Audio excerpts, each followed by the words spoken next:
G'day viewers. Well, believe it or not, today is my 8-year anniversary on YouTube. Yes, 8 years ago today, I uploaded my first video that was me sitting on the toilet. And some would say I've maintained that tone all the way through. Hurrah! And whenever one of these milestones hits, I often get people thinking, wow, that's wild and crazy. Did you ever see that? No, this is not something I could have predicted. I don't think anyone could have predicted what YouTube would become. I certainly couldn't have predicted back at the start that I would do this, that I would stick with this. I mean, over multiple channels, I've uploaded somewhere in the region of 2,000 videos. I've done collaborations with dozens of people. With all the gatherings I've shot video at, hundreds of people have been in my videos. And one thing I probably really wouldn't have predicted is 6 people who've been in my videos have died. And they're all younger than me. And none of them were AIDSy yet. So who knew that that was going to be a thing, right? Not me, for one. But you know what? Of everything I've experienced in YouTube, I think the single biggest thing I can distill it down to, it feels to me like YouTube is possibly the most accurate test over whether you're a glass half full or a glass half empty person. Are you an optimist or a pessimist? Do you look for the positive or do you complain all the time?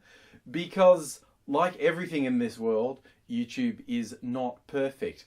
But what you focus on, I think, says a lot more about you than it does the site. Anyone who knows me knows what I like most about the site is the community. And you'll hear a lot of people go, there is no community on YouTube. I've always found one. I continue to find people that make a great community of creators and viewers.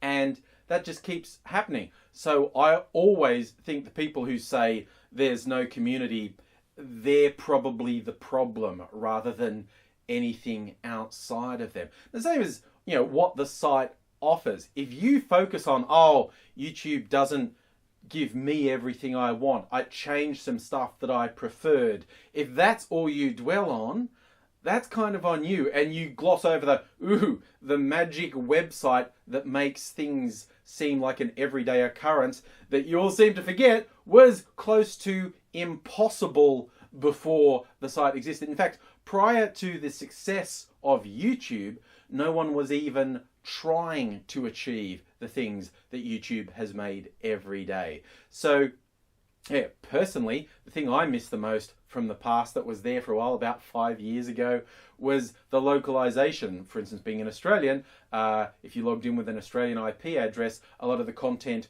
would default to Australian-made content. And at the same time they lost that, they lost the ability to sort of sort videos you saw by the most commented. Like, you didn't have to be subscribed, you could just go, what were the most commented on videos in Australia? And you started to see new people and new interactions. You can't do that anymore. You find new people more or less by luck these days. And I do miss that. But again, not to gloss over the site that lets you upload for free, that gives you money to do it. Anyone who complains about, I think it's like a 50% cut for the AdSense on YouTube videos, YouTube doesn't have to give any of that, and they didn't for many years, and people were piling the videos on. If you think people would stop if YouTube cut a harsher deal, I don't think you know humans or business very well. But this is not to say those complaints aren't real things, but some of them sound a bit like YouTube's not making it as easy for me to get free money as I used to.